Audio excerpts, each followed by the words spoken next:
The most important thing is that I'm treated as a man, not a walking ball of autism. You know, that's really important. I was diagnosed with Asperger's syndrome when I was 21. I think there's always a bit of a period of adjustment where you have to come to terms with, wow, I have autism, and clearly that's something that takes a bit of time to get used to. But the reality of it is that there was nothing really out there to provide support or help me understand really from the outside.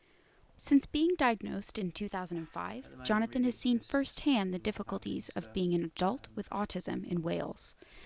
Autism spectrum disorder is a condition that affects social interaction, communication, and behavior.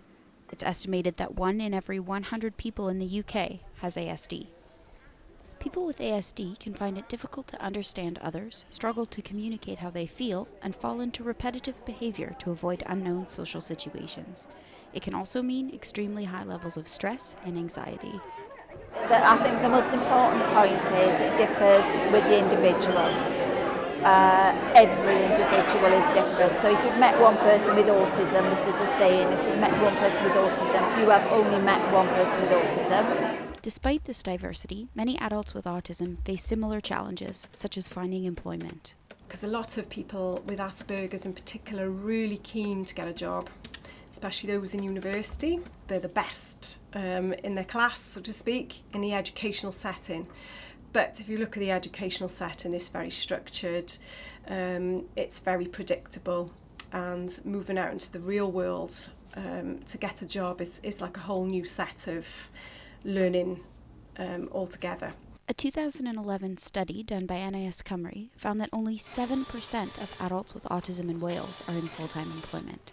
Only a further 6% were in part-time employment. And then when you actually get into a job, if you actually find a job, then you've still got social communication issues, such as coping with your colleagues.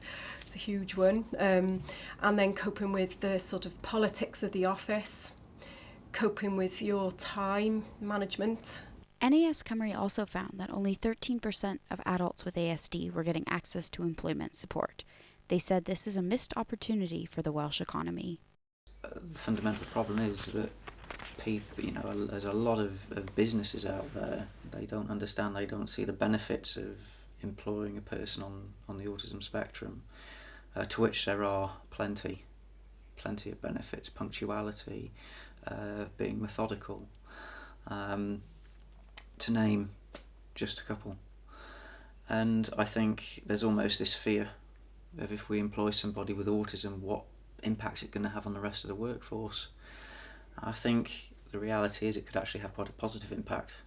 Jonathan, alongside his business partner, recently started up a company called In Awe. Together, they give lectures and run workshops surrounding the field of autism. But before that, he struggled with employment too. It isn't just finding a job that causes problems, it's also finding a place to live. In the study done by NIS Cymru, 12% of adults with autism in Wales said they had been homeless at some point in their lives. Coping with everyday life, coping with budgeting, coping with tenancies. And I think there's a lot of people will end up homeless because they haven't been picked up, they haven't had the supports, there's no finances for them in terms of support for, finances for support structures. Yeah, it's probably a bigger picture, and we just don't know how big it is. Shelter Cymru, a housing organisation in Wales, is currently doing research into the links between homelessness and autism. I think that the need for routine could cause a lot of issues there. So any kind of upheaval in someone's life. A lot of issues can come around diagnosis as well. So it may not be known that that person has autism. So when they go to local authority, there may be lack of understanding about the condition that the person's in front of them. I would take that statistic with a pinch of salt, in the sense that I think that the amount of undiagnosed autism, I think you'll find that statistic will go up a lot. Applying for a homeless application requires jumping through several hoops, including having to prove that you are, in fact, homeless. from my experience of some people I've known who has autism, when they go to a local authority and the local authority says that, either prove you've got autism or prove why you're homeless, which really shouldn't really necessarily be the case, they'll take that quite literally, and a number of people I've known have taken that as someone saying you're lying to me, and that can cause a lot of issues. So they can have moments of distress, which can be displayed in manic, kind of panics, displaying aggression. And if you deal with local authority, anything like that is usually just sort of a gateway to them helping you. I've myself had a housing crisis twice. I'd experienced myself issues of loud noise, issues of antisocial behaviour, and what happens then is you begin to mentally break down because you can't cope with it. Because obviously I am very sensitive with my hearing, and if you've got people right on top of you playing loud music, it's intensely distressing. In 2008, the Welsh Government introduced an autism strategy. NAS Cymru wants this to become an Autism Act. One reason for this is because in April 2015, the government made changes to an existing autism fund. So we are really a little bit nervous about it, and so are the families, because we don't know if the local authorities are going to use that money now with all the pressures of everything else, of all the cuts that are going on, whether it still will be used for autism or not. That's the concern. So it's not been taken away, it's not been set aside for autism specifically.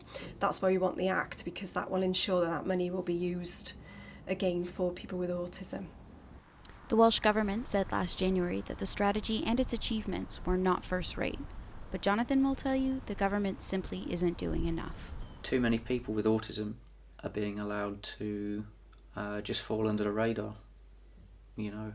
People who are clearly very bright, very talented, that may just need a little bit of help. For example, leaving the house, using public transport, acclimatising to a workplace, even acclimatising to the thought of having a job. And I think the government absolutely do need to do more, because there are so many people within our communities who have autism who are not being allowed to fulfil their potential. And I'll be really, really happy to talk to you.